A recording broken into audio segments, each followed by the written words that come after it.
monggo mangmi danget piyambak aturipun Bratajaya. Sembadra, Apa Kakang Prabu? matur ngersane kadangmu. Aku mau wis njaluk kekudan. Lho kekudangan piye? Aku gelem aku garwa karo Burisrawa waton iso ngaturke iki.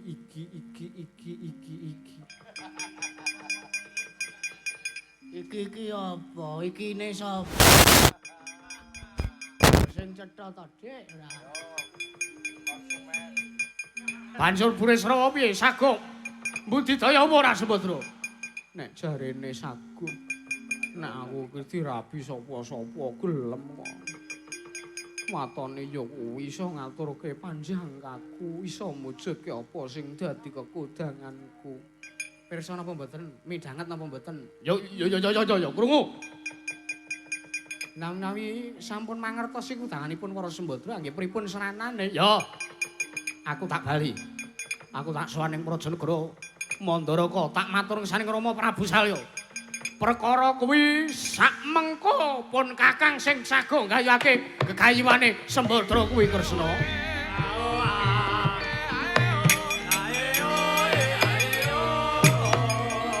Lho pamit.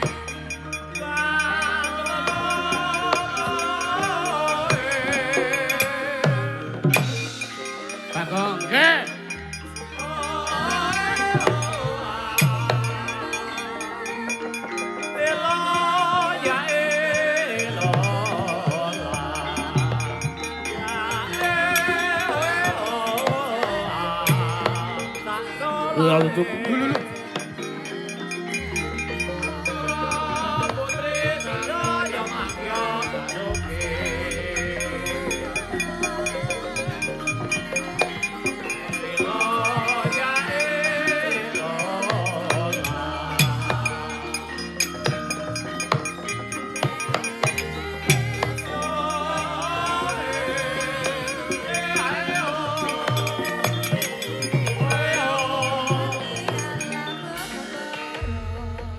Leng-leng ramyang ingkang driya.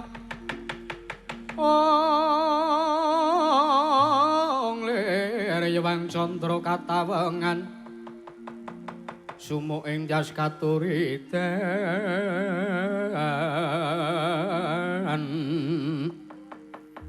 Oh. Kelingan ora apa sing diaturke karo Bratajaya mau. Waduh. Oke banget Monggo kula niku mripat kula angger kula nggo kedhap niku wis salin pikiran.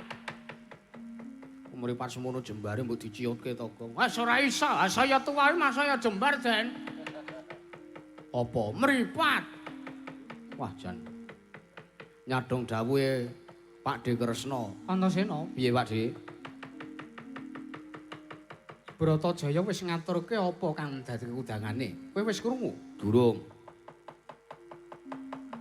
Mau Bagong sing wis midhanget. Apa, Gong? Ambo. Aku lami utek kula niku isine meng banyu kok. Ku nek isine banyu tenan mbo lho. Nggih. Wau niku dawuhe niku lombok seprapat. Masako sak renteng. Gula Jawa selirang. Beras segegem terus duit kertas 2000 napa 5000 ngoten mawon. Kuwi arep nggawe jenang bakal arep nggo nyajeni diapurmu kuwi apa piye? Apa lali tenane aku? Napa Gusti Ayu? Aku njaluk Bagong. Menapa? Pangiringing temanten kudu nitih kereta kencana tinarik kuda 8. Tinarik kuda 8. Mengkari golek jarane nek kretane pun enten. Heeh, aku wis ngerti kuwi. Nggih. Terus pangiring Ratu Sewu Negara dikusiri dewa Bagong. Nah, kok golek nang Niagara ra oke. Niagara ki toko klambi. Terus napa meneh, Ndara? Aku njaluk panyongso ing kereta wujuding rewanda seta kang bisa tata jalma. Teng Pasar Kliwon enten niku. Nanti mawon goleke mengke. Nggih Ndara Permadi. Iya. Terus napa? pamesing dewa bagus Dewi Sulistya ing warni. Nggih. Anu niku ta rias MUA to. Iya. Nggih, kula tak ngebel kinasih kebayak mengke. Terus napa? Serah-serahane wau, serah-serah napa wau kebodugluk. Kebon danu. Kebon danu pinten? 140. Sungune bule pancal panggung. Nggih. Oh, catet, Den. Ya aku kelingan kok, Gong. Lho napa meneh? Uyon-uyon gongsa Lokananta ditabuh dening Pradangga Dewa. Nggih. Mboten trima niki mawon. Ora. Murah niki lho monggo. Aku ki putri ratu mosok arep tabuhi wong biyeh-biyeh. Dan niki ora wong biyeh-biyeh, Den. Niki ya bayarane ya 75 malan mingan. Mergo cocok nek sing turu. Pun mengke gampil lah kula usahake niku uyon-uyon niku. Wayangan mboten Ora usah. napa melih syarate? Aku njaluk kembar mayang awine suwarga. Banjur gedhang Mas Pupus cindhe kayu klebu Dewa Ndaru. Lan ingkang pungkasan aku njaluk tumuruning widodari sekedhi kurang sawiji. Nggih, siap. Wah.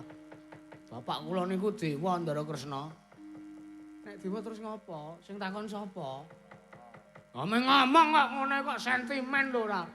Nggih, niki wau pun kula eling-eling nggih Den Ndara Antasena. Heeh, wis Dik, aku wis kelingan. Nek ngono malah daya-daya aku njaluk pamit sowan ana ing ngersane Eyang Wiyasa ing Saptawarga. Kekudangan iki tak aturne men mengko piye carane digayuhke karo dulur-dulur Pandhawa. Sing ati-ati aja kaya bocah cilik Bagong apa Dina Antasena. Nggih.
Marma sing sang Katri Gumulung Katri Gumulung mangrompak ing wadya